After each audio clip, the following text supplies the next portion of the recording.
jednostavnom rečenicom. Crna Gora ima dobar ritam ka Evropskoj uniji.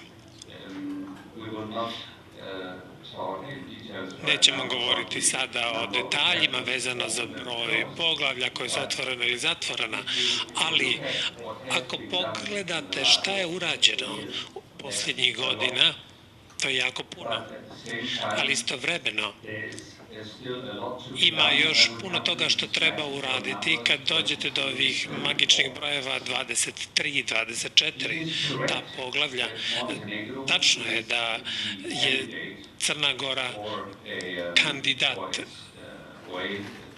za Evropsku uniju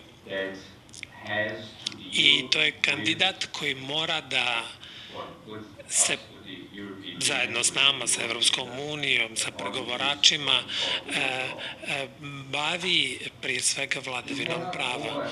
Ne možete podcijeniti važnost ovih poglavlja. Ona su tako bitna zato što treba da održimo političku podršku u zemljama. Često sam govorio o tome, ali moram to da ponovim. Svi znate da postoji određeni skepticizam unutar Evropske unije vezan za dalje proširenje. Ali također postoji politička podrška za to.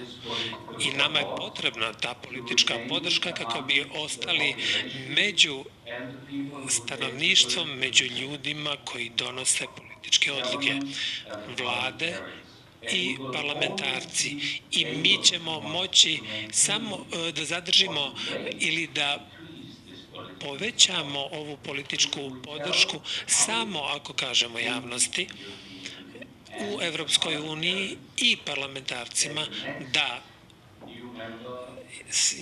će sljedeća nova članica biti zaista dobro pripremljena.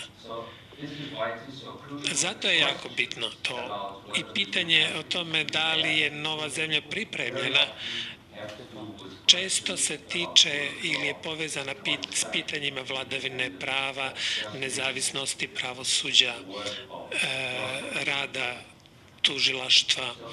Dakle, to su one stvari koje se uvijek pominju i mi, diplomati i vlade, moramo da damo odgovore da li u određenom trenutku ne samo da su zakoni promijenjeni, nego da je promijenjena i realnost. Ja sam pravnik i znam da je jako bitno donijeti nove zakone, ali dok zakoni nisu pretočeni u realnost, ne možete uspjeti. Ja bih htio s vama da podijelim dvije misli. Prva je nešto što se tiče brzine procesa pregovora sa Crnom Gorom. Postoje ljudi, kad govorim s njima u zemlji, koji kažu da je to presporo, da bi trebalo da bude brže. Ali istovremeno ima puno ljudi koji kažu pa taj ritam je dobar, jer ne treba samo reći da je to ili to poglavlje završeno ili zatvoreno. Ljudi ovdje mi kažu želimo da vidimo da se i stvarnost promijenila kao rezultat toga, a za to je potrebno vrijeme. Želim da ovo podijelim s vama jer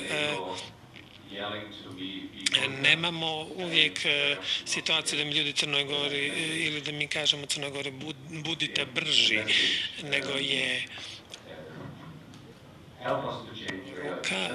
pomognite nam da promijenimo realnost. Druga misao, postoje naravno prednosti i nedostaci vezani za veličinu zemlje. Ako je zemlja mala, lakše je promijeniti stvari, ali istovremeno ako želite da promijenite stvarnost, onda morate da promijenite lično ponašanje. I onda tu upadate u opasnost da možete da napravite štetu nekome koga poznajete. I moram da na kraju kažem da su da postoje dva faktora koja mogu da pomognu da se ovaj proces ubrza, ne uspori. Jedan je ideja regionalne ekonomske saradnje, a drugi je takozvani berlinski proces. Moja vlada je vrlo uključena u taj berlinski proces koji treba da da veći zamajac za ubrzavanje procesa evropskih integracija Crne Gore ka